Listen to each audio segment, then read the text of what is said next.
Buenas tardes, hoy vamos a hablar sobre el ejercicio 1.4 que me dice muestras aleatorias versus muestras aplicando su juicio. Mi nombre es María Matilde. Bien, nos hablan de dos métodos en este ejercicio. El método 1 es la muestra aplicando su juicio, es decir, de una serie de rectángulos que nos dan en una imagen. Nosotros debemos de seleccionar a manera personal, a nuestro criterio,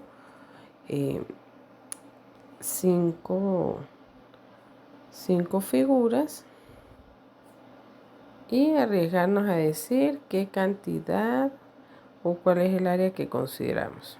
Bien, no es solo 5 figuras, sino que es mirar durante 10 segundos esa figura y arriesgarnos y decir un área. Bueno, en mi caso vi varios, tomé en consideración las indicaciones, saqué un área, saqué un promedio. Yo dije, bueno, en promedio yo tengo 12 de área, es decir, pudieran ser 12 hectáreas de las que yo estuviera trabajando, ¿no? En un lote. Después nos hablan de un segundo ejercicio donde debemos de tomar ahora sí 5 de esos rectángulos a nuestro juicio y sacar un área y luego de allí sacar un promedio como se observa en esta lámina. Cada rectángulo tiene un número, así que ese es el número de lotes que corresponde acá. Por ejemplo, en el primero el número de lote es 30 y ese rectángulo tiene un área de 12. Así sucesivamente, y luego de sacar el área de las 5, entonces pude sacar el promedio que me dio 11,2. Luego debo de hacer lo mismo, pero no para 5 rectángulos, sino para 15 rectángulos. Y entonces hice lo mismo, coloqué el número de lotes, el número de rectángulos, ¿verdad? Los tomé a manera personal, a mi juicio, y entonces obtuve un promedio de 12,86. Bien, luego me piden que esos datos los debo de graficar, tanto los que tomé en los primeros 10 segundos, ¿verdad? En mi inspección visual, en una muestra de 5 rectángulos y una muestra de 15 rectángulos, que es el color mostaza. El verde más clarito pues me da esta que es 12. Luego me da la otra que es 11, algo, y la otra de 15 pues me da 12,5. Pues observemos que aquí el sesgo es de 5 rectángulos a 15 rectángulos. El promedio o el sesgo es bastante grande, ¿no? Es de 1,5, pudiera ser 1,5 hectáreas. Y mientras que de la inspección visual de 10 segundos a 15 rectángulos suma 0,5 hectáreas. Y dependiendo de lo que yo quisiera analizar en esas muestras, pues es bastante el sesgo. Ahora bien, me hablan de una muestra 2, de un método 2 que es una muestra aleatoria. Me piden igualmente hallar un promedio de 5 rectángulos, pero en este caso yo considero la tabla aleatoria que aparece en la página 292, ¿verdad? Y hago un seguimiento, o sea, me guío los primeros 5 datos del número del rectángulo, y me da un área y de esa área saco un promedio. Entonces, para lo el método 2A, entonces tengo un promedio de área de 5,6.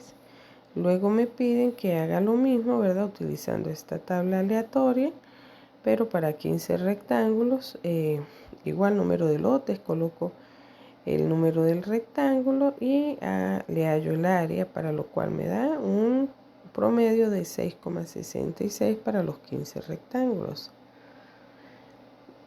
Seguidamente me piden que ahora sume esos 15 más esos 5, saque un promedio de esos 20, y ese promedio me da 6,4.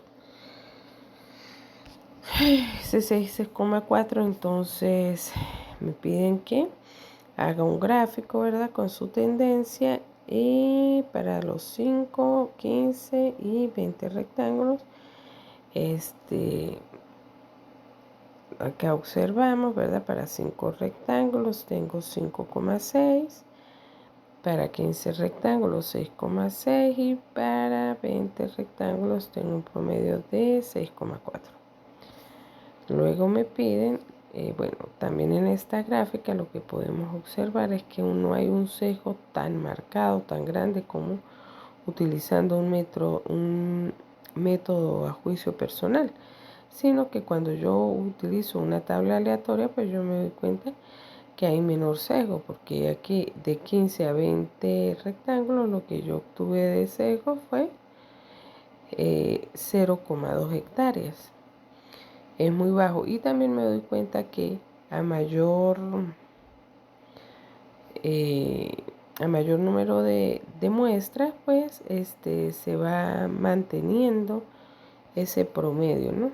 Y es mucho más representativo. Luego me piden que haga los gráficos y que los compare el A con el B. Y bueno, y aquí totalmente, que me causa mucha como asombro, es que podemos ver que ambos muestreos me dan algo totalmente diferente. En el primero tenía un promedio alrededor de 12,5, mientras que era mi muestreo a juicio personal, y mientras cuando yo lo hago utilizando una tabla aleatoria, ¿verdad? Un método aleatorio validado, entonces yo me doy cuenta que los promedios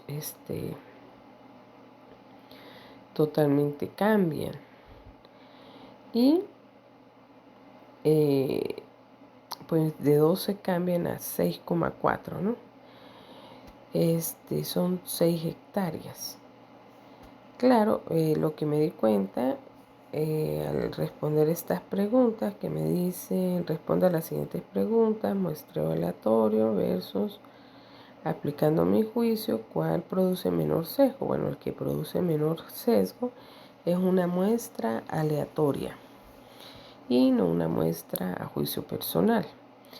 Debido a que hay menor sesgo en las muestras que se tomaron aleatoriamente, pues este método tiene la ventaja de que la muestra se distribuye de una forma más uniforme sobre toda la población.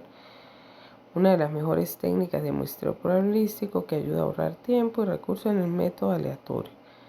El sesgo de muestreo o una muestra sesgada, en este caso que es a juicio personal, se produce cuando la muestra se selecciona de manera incorrecta. Y es cierto, porque yo tomé la que tenía mayor número de cuadritos, pero nunca vi la que tenía solamente un cuadrito. Entonces, pues obviamente que dañé el muestreo porque no lo hice de manera uniforme, sino que yo creí que iba a tener mayor cuadrito, o sea, que podía tomarlos y que no me iba a perturbar nada no tomarla de un cuadrito. Ahora me preguntan qué da las estimaciones, cuál considero que es más precisa.